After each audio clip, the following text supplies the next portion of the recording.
Voici un homme qui malheureusement ignorait que son épouse prenait des crédits alors qu'elle n'en avait pas le droit, lui non plus d'ailleurs. Et aujourd'hui, c'est à lui de payer et il n'est pas d'accord, ce monsieur. Nous l'accueillons maintenant. Voici Alain Betterman. Alain a été victime d'une escroquerie. L'auteur, son ex-compagne, qui a pris un crédit en imitant la signature d'Alain. Aujourd'hui, il est poursuivi par les huissiers.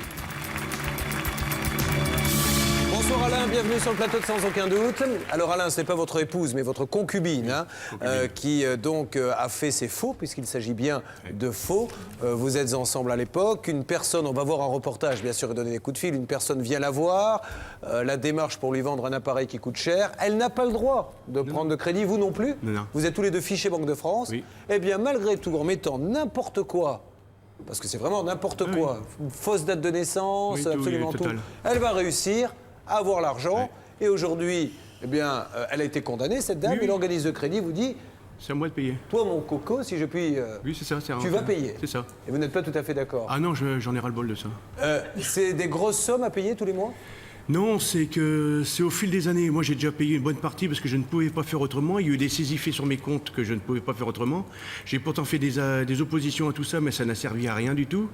Et puis le résultat, c'est que maintenant, je suis acculé parce que d'une année sur une autre, c'est pas la solde de base qui est chère. C'est les intérêts qu'il y a avec. Bien sûr. Donc ça fait que dans 20 ans, je paierai quoi? Je vais vous poser la question que je pose à chaque fois que nous avons un témoin qui est dans la même situation que vous. Quand vous appelez l'organisme de crédit en leur disant « Madame, monsieur, ce n'est pas ma signature, ce n'est pas ma date de naissance, je ne suis jamais venu vous rencontrer, que se passe-t-il » Qu'est-ce qu'on vous répond? Que je suis considéré comme solidaire des dettes de mon ex-concubine maintenant. Mais aucune explication sur le fait que vous n'avez rien signé. Ah non. Et il n'y a pas si vieux que ça, j'ai demandé des explications sur le dossier, donc il y a peu de temps. On m'a dit que j'avais signé une reconnaissance de dette. Donc j'ai demandé qu'on m'envoie le courrier, une copie de ce document ou un fax chez mon avocat. Depuis 3 mois, on n'a jamais rien reçu. C'est-à-dire que d'après vous, ils sont capables de trouver n'importe quoi. Oui, n'importe quoi. Pour Et essayer on de vous arrive faire à un payer. point, oui, maintenant je suis prêt à recevoir n'importe quoi. Et votre concubine dans cette histoire, vous n'avez plus aucun rapport avec elle? Non, je suis séparé d'elle depuis quelques années, même pratiquement plus de 5 ans maintenant. J'essaye de la faire impliquer vraiment, qu'elle prenne ses responsabilités dans ce dossier. C'est nada, c'est non. Que s'est-il passé exactement? Le reportage maintenant, il est signé Sophie Prichodny. Les coups de fil suivront pour faire valoir les droits de ce monsieur. C'est le principe de cette émission, sans aucun doute, chaque vendredi soir sur TF1. Reportage et coups de fil, c'est parti. Voilà, c'est cette centrale vapeur qui m'a gâché la vie depuis 1996 et encore maintenant. Je suis continuellement harcelé par des créanciers pour payer cet appareil que je n'ai jamais acheté. 1996, Alain file le parfait amour avec sa compagne. Ils élèvent leurs 2 enfants.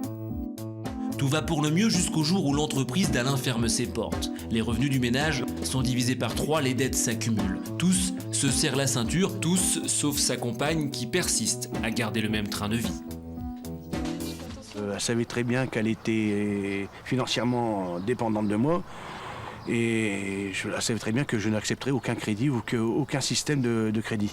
Mais malheureusement, elle ne tiendra pas compte de cet avertissement. Bien au contraire, entre achats compulsifs et ventes à domicile, chacune de ces acquisitions frôle le ridicule. Le tout en dépit des finances désastreuses du couple. Donc il y a eu 2 démarcheurs à domicile. Elle a fait un achat qui est une shampoineuse l'utilité ne servait à rien parce qu'on avait du parquet à la maison.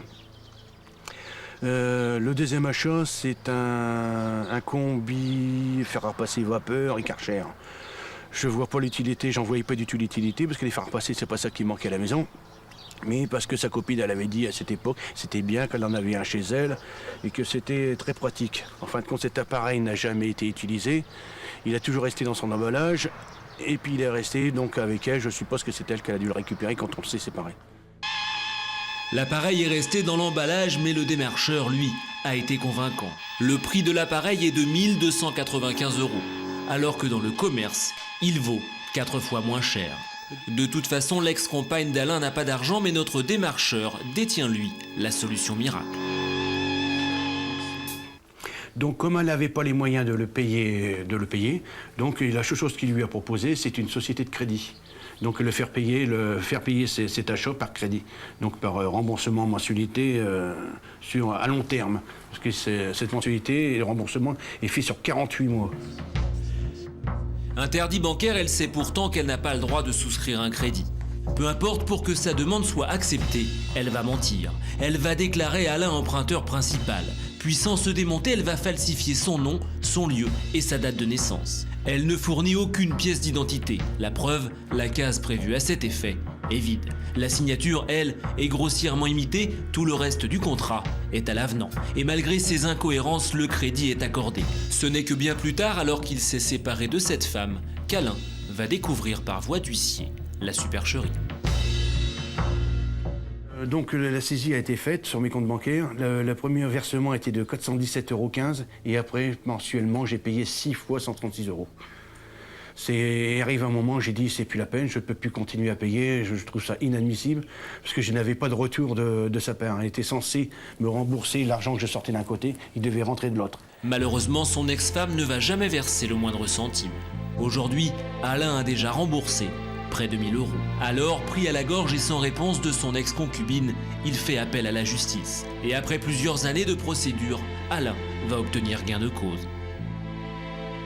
C'est que mon ex-concubine a été condamnée en correctionnel pour escroquerie et usurpation d'identité et faux en écriture. Que même avec le recul et puis la situation actuelle, je suis toujours poursuivi pour le même dossier qui n'a aucun rapport avec moi. En effet, le tribunal a très clairement condamné l'ex-compagne d'Alain à rembourser le crédit. C'était il y a 1 an et celle-ci n'a toujours rien fait. Alors pourquoi laisse-t-elle Alain et ses enfants dans cette situation? Nous nous sommes rendus à son domicile afin d'entendre ses explications. Je voudrais savoir qu'est-ce que tu comptes faire pour le crédit que tu as commis, que tu as fait il y a quelques années, en 96. Je suis encore une fois poursuivi pour ce même crédit. Je suis désolée, moi je suis en congé longue maladie. Moi je peux pas, je n'ai jamais plus le droit de travailler, je suis handicapé. Les gamins ils en pâtissent. En pâtissent de manque de respect vis-à-vis d'eux. Bah bien sûr, bah voyons, bah c'est facile. Moi j'en ai marre de payer pour toi. Pendant l'année 2000, avec des poussières, je n'ai eu que ça des huissiers des filles pour toi. Mais prends tes responsabilités, bordel! Madame, au moment où vous prenez ce crédit, vous dites vous-même que vous n'avez pas d'argent. Pourquoi est-ce que vous le prenez alors? Mais à ce moment-là, j'avais des sous, mais comme il fallait payer tous les traites qu'il y avait à ce moment-là, et ben mon compte en banque il a été saisi. Et j'avais plus rien. Vous avez quand même été condamné, je sais pas, pour escroquerie avec confiance. On va pas me condamner 10 fois quand même. J'avais payé une amende et je me suis tapé de 2 mois de prison avec sursis. Et puis là encore rebelote. Mais non, faut arrêter là. Il y a rebelote parce que vous n'avez pas remboursé derrière, tout simplement. Je ne peux pas rembourser parce que je suis en congé longue maladie. C'est ce qui m'intéresse pour l'instant, c'est que ce que tu comptes faire pour ton crédit. Pour l'instant, rien du tout. L'ex-compagne d'Alain ne compte absolument rien faire.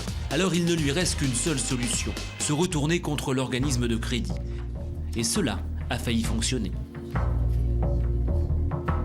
Donc suite à tout ça, donc j'avais téléphoné à la société de crédit, donc j'ai eu une personne qui m'a très bien entendu, donc il a fait des recherches dans le dossier, il s'est aperçu qu'ils avaient bien reçu la copie du jugement pénal condamnant Madame à payer ce crédit, donc à vous rembourser. Donc cette personne, s'apercevant qu'il y avait une erreur de commise depuis 96, ils ont mis le temps, a levé toutes les décisions de saisie et attribution me concernant. En effet, le 5 avril dernier, Alain reçoit un premier courrier. L'organisme de crédit reconnaît avoir commis une erreur et stoppe la procédure de recouvrement. Mais 10 jours plus tard, Alain reçoit un second courrier de ce même organisme de crédit. Il ordonne à l'huissier de reprendre les poursuites. Motif ? Aucun jugement ne mettrait explicitement Alain hors de cause. Aujourd'hui, Alain ne comprend plus. Il s'adresse alors à cette société, mais personne ne souhaite vraiment l'écouter. Les 2 personnes que j'ai au téléphone, j'ai été très mal reçu. J'ai été vulgairement insulté par ces personnes-là. Comme quoi, que j'étais un escroc, un voleur, que j'étais vraiment l'auteur de ce crédit. J'ai dit pourtant, vous avez très bien dans ce dossier que vous avez les procédures pénales des personnes qui ont fait cette escroquerie. Vous savez très bien qui c'est. Alain a beau faire la preuve de sa bonne foi, rien n'y fait. L'organisme de crédit persiste. Et c'est comme ça que je vis. Alain va-t-il, grâce à sans aucun doute, réussir à s'en sortir? La réponse, dans un instant.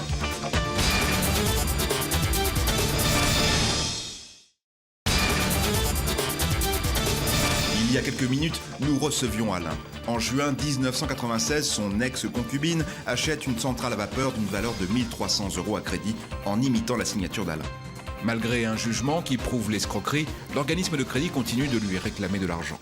Les 2 personnes que j'ai au téléphone, j'ai été très très très mal reçu. J'ai été vulgairement insulté par ces personnes-là. Comme quoi, que j'étais un escroc, un voleur, que j'étais vraiment l'auteur de ce crédit. J'ai dit pourtant, vous avez très bien dans ce dossier que vous avez les procédures pénales des personnes qui ont fait cette escroquerie. Vous savez très bien qui c'est. Pour comprendre comment cette société a pu accorder le crédit et le pourquoi d'un tel revirement, nous avons visité l'une de ces agences.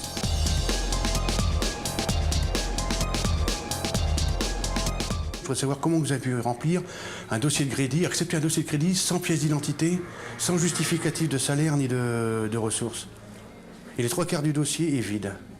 Nous, on n'est pas derrière le dos de chaque personne. Hein, donc après, il y a des critères. C'est vrai que pour des petits montants, on n'est pas obligé d'avoir une pièce d'identité. C'est contre la personne qui a fait le contrat et contre votre ex-concubine aussi en même temps qu'il faut vous retourner, vous porter plainte. Il y a une déclaration sur l'honneur des attitudes des renseignements fournis. L'information est étonnante. Selon l'agence, pour l'obtention d'une somme si faible, l'organisme ne serait pas tenu de demander une pièce d'identité. C'est une grave erreur car la loi est pourtant très claire à ce sujet.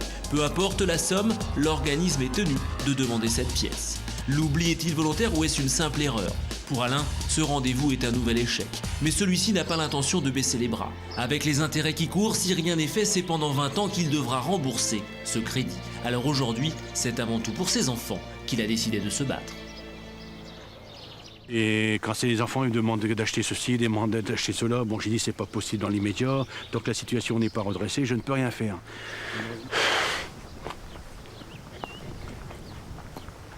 Et c'est comme ça que je vis. Et tout, on n'a personne.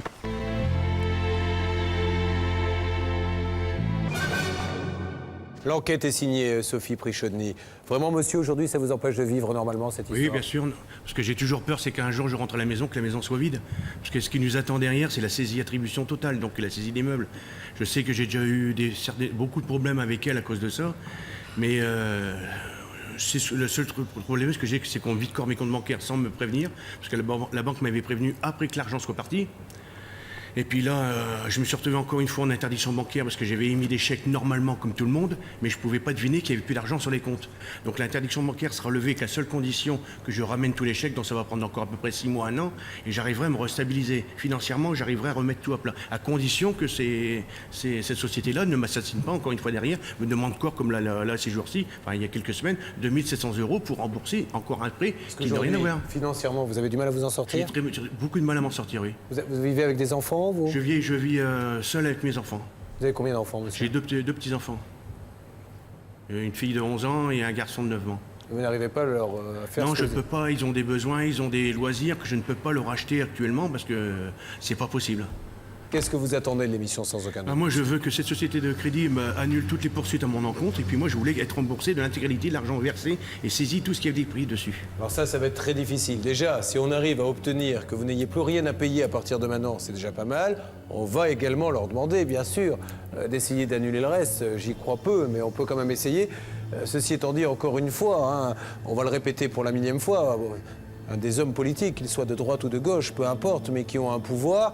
Le crédit est une chose formidable qui rend des services à des tas de gens. Il faut vraiment que ce système de crédit continue à se démocratiser, mais que l'on oblige une fois pour toutes à ce que le signataire du crédit soit là avec sa carte d'identité. Si vous regardez Sans aucun doute fidèlement, vous savez que c'est maintenant toutes les semaines que nous avons des dizaines de cas de gens qui sont chez eux qui ne savent pas qu'un concubin, une épouse, un mari a pris un crédit sur leur dos. C'est complètement aberrant. En mettant n'importe quelle signature, en mettant n'importe quelle date de naissance, on ne vérifie rien et ça met des gens dans des situations catastrophiques. C'est quand même pas compliqué de demander sa carte d'identité. Il faudra vraiment un jour qu'on arrive à faire passer cette loi.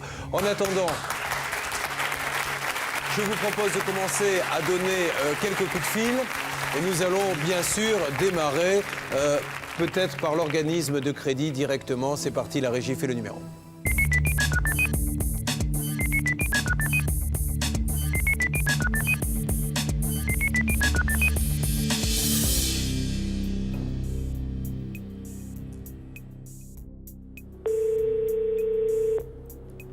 Allô? Oui, allô, bonjour. Bonjour monsieur. Bonjour monsieur, je suis Julien Courbet de l'émission Sans aucun doute. Pardonnez-moi sur TF1 Je vous en prie. de vous déranger. Monsieur, je vous appelle car dans le cadre de nos émissions, nous avons un problème et j'aurais aimé vous le soumettre avec un monsieur qui avait une concubine.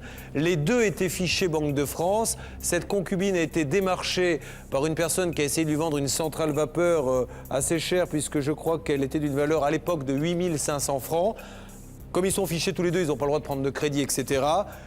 Elle va mettre n'importe quoi sur le contrat de crédit. Elle va le mettre au nom de monsieur qui n'est pas au courant. Fausse signature, je crois qu'il y a une fausse date de naissance, enfin c'est la totale. Et aujourd'hui, ce monsieur, comme il est complètement désemparé, qu'il n'a pas fait les choses dans les temps, vous lui envoyez les huissiers, etc. Il a déposé une plainte à son encontre.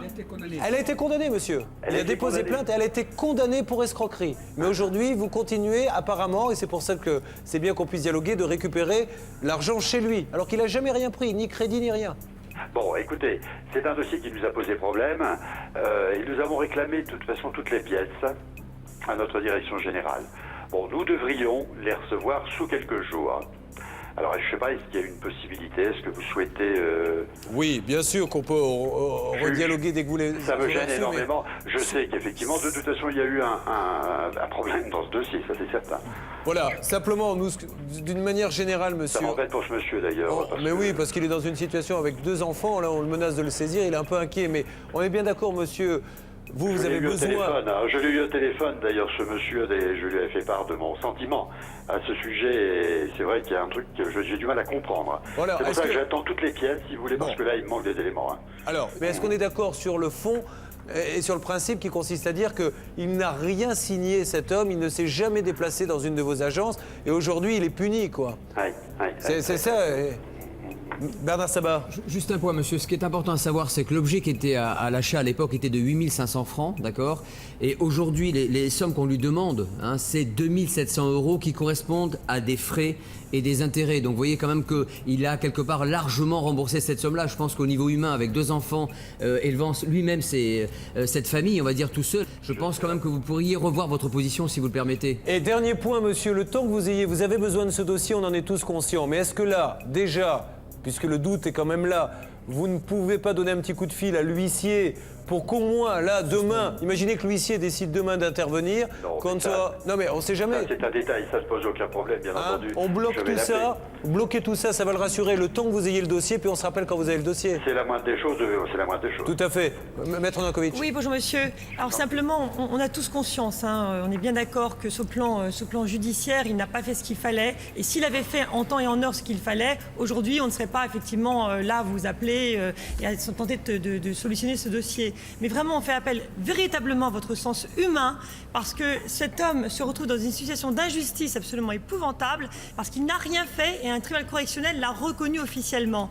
Donc il aurait même pu former un recours en révision, ce qu'il n'a pas non plus fait. Donc tout ça pour vous dire qu'il est vraiment de bonne foi et on fait vraiment appel à votre sens humain. Oui, il m'a expliqué de toute façon, en plus je crois que si mes souvenirs sont exacts, il n'y a aucun des actes. Comment dirais-je, qui a été délivré à personne. Je crois que c'est son épouse. Tout à fait, son ex-concubine. Voilà, son ex-amie, oui, tout à fait. Elle a falsifié la date, le lieu de sa naissance, elle a signé à sa place, enfin c'est la totale. Banque de France, elle était... Ils étaient tous les deux fichés en plus à l'époque. Bon, monsieur, est-ce que, alors je vais peut-être vous en demander beaucoup, mais vous pensez que d'ici le début de soirée, vous pourriez avoir quelques renseignements à nous donner? Je crois. Ça serait génial, monsieur. Merci beaucoup. Bonne journée. Je vous passe quelqu'un. Au revoir. Écoutez, dans votre malheur, vous êtes tombé sur vraiment quelqu'un de sympa. On n'est pas tous les jours reçus comme ça. J'aimerais juste faire préciser à Maître de Caumont, puisque on va aussi parler voiture dans cette émission, ce qui est valable pour une centrale vapeur est valable pour l'achat d'une voiture, qu'il ne faut surtout pas, même quand on n'a rien fait, parce que son problème aussi, c'est qu'il reçoit des feuilles de tribunaux, il se dit comme j'ai rien fait, ils ont dû se tromper. Jamais négliger, jamais. Jamais. Toujours avoir le réflexe quand on reçoit un papier qui a l'air d'entraîner des conséquences juridiques sur lesquelles on n'est pas bien renseigné, surtout si on n'a rien à se reprocher, ce qui était le cas de ce monsieur, dans le doute.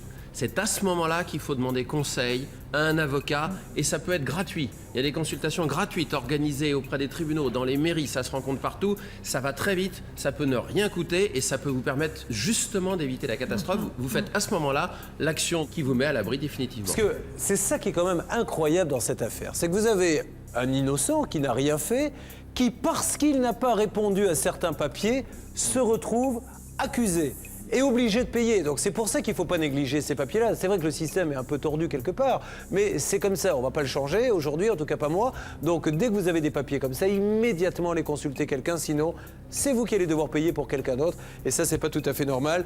Maître Fellono nous donnera quelques conseils tout à l'heure, mais attendons pour l'instant que l'organisme de crédit nous rappelle. Monsieur, pour vous, une petite pause. On se retrouve en fin de journée sur ce plateau pour en savoir plus, d'accord ?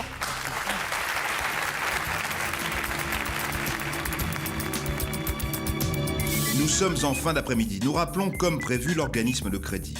Mais la mauvaise surprise, plus question d'arrondir les angles.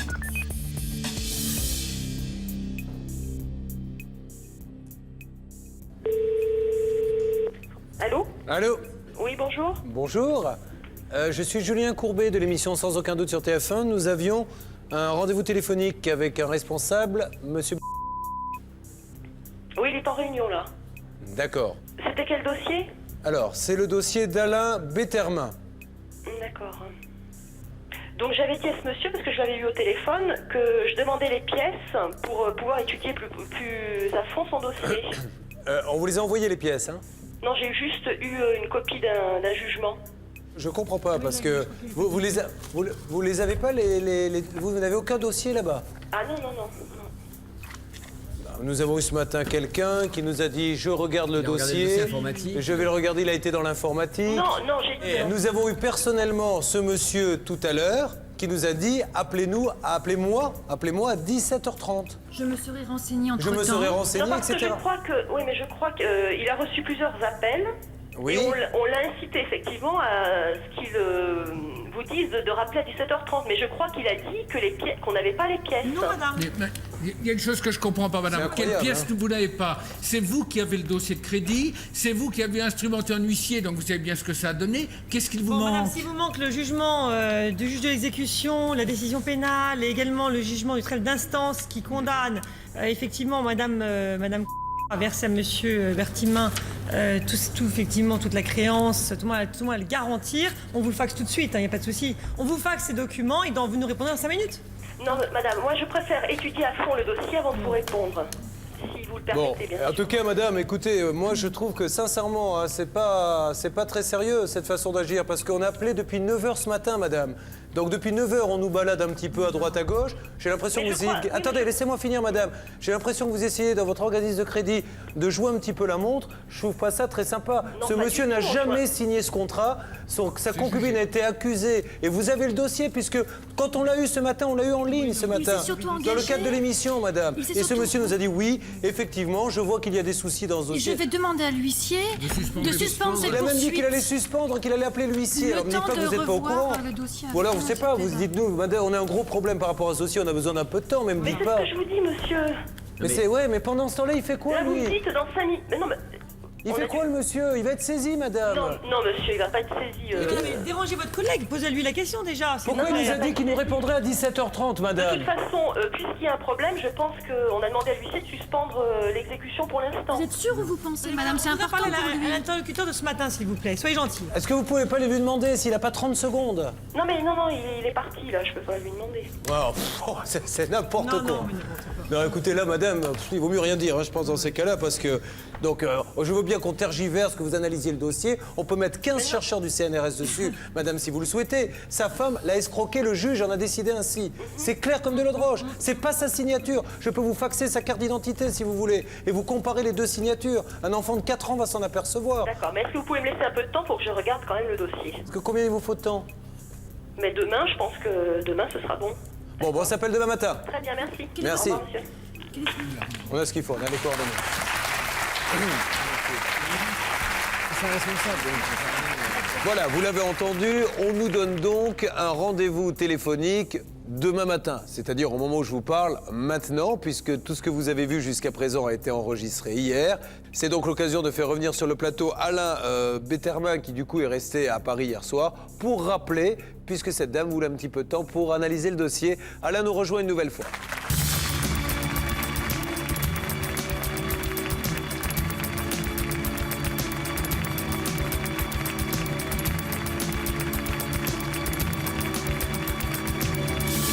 Bonsoir Alain. La nuit à Paris s'est bien passée? Oui, très bien. Vous êtes sorti un petit peu? Non, non. Non? Bon, alors il faut en profiter dans ces cas-là. Non, non. Vous êtes resté dans votre chambre? Oui, oui, bien sûr. Oh, pas moi, Alain, on est entre adultes, dites-moi la vérité. Je confirme, je suis dans le même hôtel, il est bien resté dans sa chambre. Ah, vous êtes resté avec Bernard? Ah bon, ça ne nous regarde pas alors. Bien, allez, soyons sérieux maintenant, essayons d'en savoir plus dans cette affaire donc de centrale vapeur, de crédit. Monsieur n'a rien signé et pourtant on veut le faire payer. Cette dame nous a dit, rappelez-moi demain matin, nous tenons nos engagements, nous avons attendu, nous rappelons, la régie fait le numéro.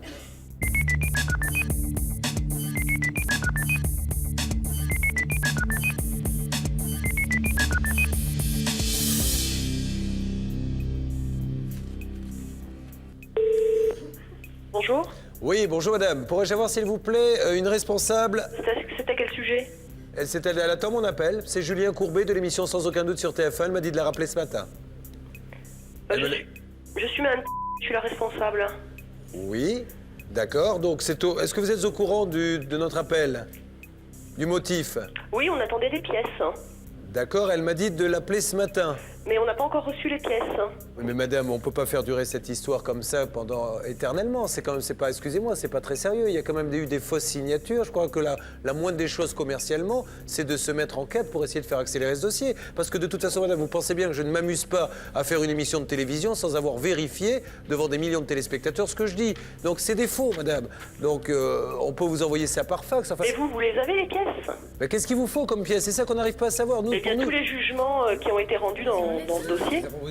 On les a proposés. Mais on vous l'a envoyé hier le jugement, madame. Vous nous avez même dit, chez vous, je ne sais pas qui, vous nous avez envoyé le jugement.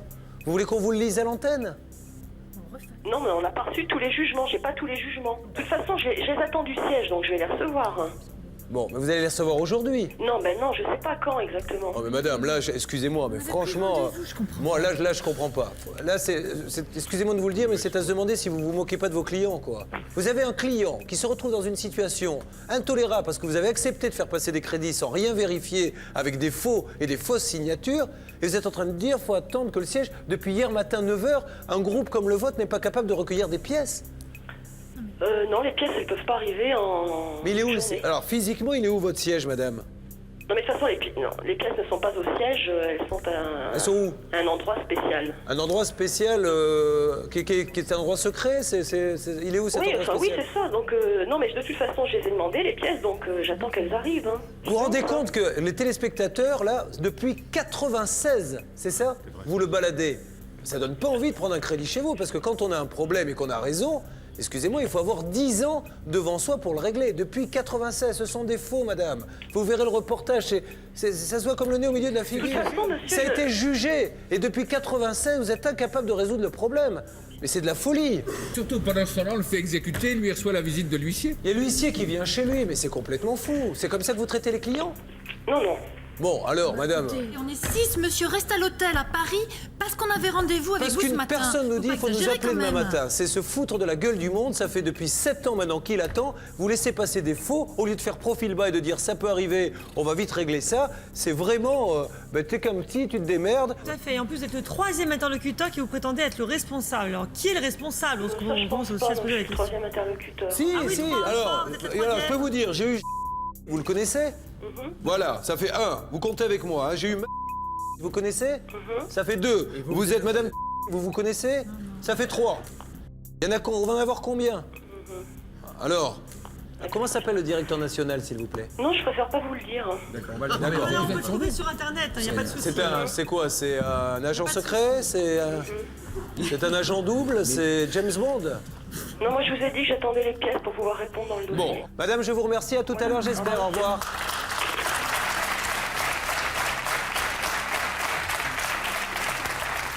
Vous voyez bien là la différence entre prenez un crédit chez nous, la vie est plus facile, c'est merveilleux, vos projets, la vie, le rêve, le bonheur. Et après, quand vous avez un problème, le ton est complètement différent.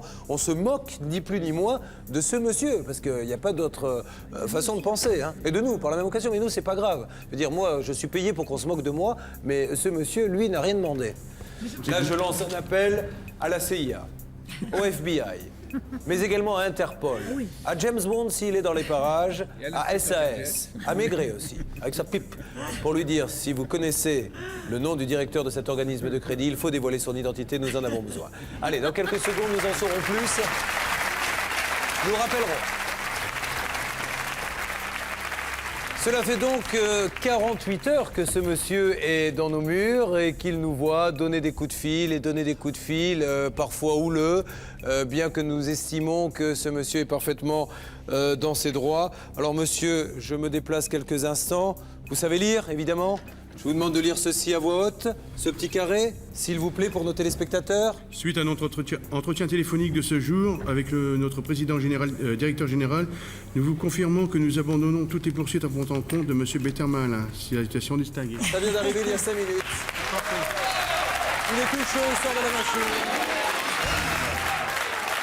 Et bravo à notre journaliste Sophie Trichadny qui a mené ce dossier. Voilà, ils n'ont pas souhaité s'exprimer sur ce dossier. Ils nous ont dit on vous envoie un fax, ça nous suffit amplement. Et donc normalement, tout est terminé. Bah, c'est bien. Après 8 ans, ça fait un peu long. Ça nous aura permis de passer 48 heures ensemble. Oui, ça m'aura permis de vous connaître. C'est toute l'équipe. Alors, on a une petite pensée aussi pour vos enfants, parce que vous nous en avez parlé hier, on l'a vu dans l'émission, la situation commençait à devenir un petit peu plus dure, donc moi ça m'a fait de la peine, parce que dès qu'on parle d'enfants, ça me touche beaucoup. Vous me disiez, il y a moins de cadeaux, il y a moins de vacances, donc là j'espère qu'ils vont pouvoir retrouver maintenant... Maintenant qu'on n'est plus coincé par ça, on va pouvoir essayer de recalculer un peu tout pour avoir un peu plus de trucs pour eux. Bon, c'est super, je suis ravi pour eux. Maître Félono. Là, c'était la totale, le résumé de plusieurs cas qu'on a eus, c'est-à-dire que les conditions d'attribution du crédit à la consommation sont laxistes. Ce qu'il faut retenir, c'est que dès qu'on reçoit un document officiel, normalement, soit par un huissier, soit par lettre recommandée avec accusé de réception, il faut absolument le lire. Faire l'autruche et mettre la tête dans le sable, ça ne marche jamais. Vous allez donc récupérer ces documents. Chaque fois, vous tomberez sur quelque chose de désagréable. C'est évident, une mise en demeure, une décision. Mais la loi impose à celui qui vous réclame de l'argent de vous indiquer le délai dont vous disposez, soit pour régler, soit pour faire des recours. Et à ce moment-là, faites-vous expliquer vos droits, expliquez ce document. Toutes les consultations sont faites par la mairie, par les tribunaux, par les avocats, par des juristes pour vous aider. Utilisez-les. Alors, rappelons quand même ce que nous avons dit. Ça ne vaut rien ce qu'on vous dit au téléphone. Ça ne vaut rien. Donc quand vous recevez une injonction de payer, si vous appelez un organisme et qu'il vous dit « ne vous inquiétez pas, oubliez le papier », tant pis pour vous. Ça ne vaut strictement rien. Si c'est un écrit, c'est bon. Sinon, vous faites opposition tout de suite, dans le doute, comme ça, vous avez le temps de voir. Content ? Oui, très content, oui. Je suis en train de penser à quelque chose. J'ai une centrale vapeur d'occasion à vendre. Elle est dans ma voiture. Si vous voulez, je vous fais la démonstration tout de suite. Vous avez retrouvé l'original. Allez, bon retour, embrassez les enfants. Merci de nous avoir fait confiance.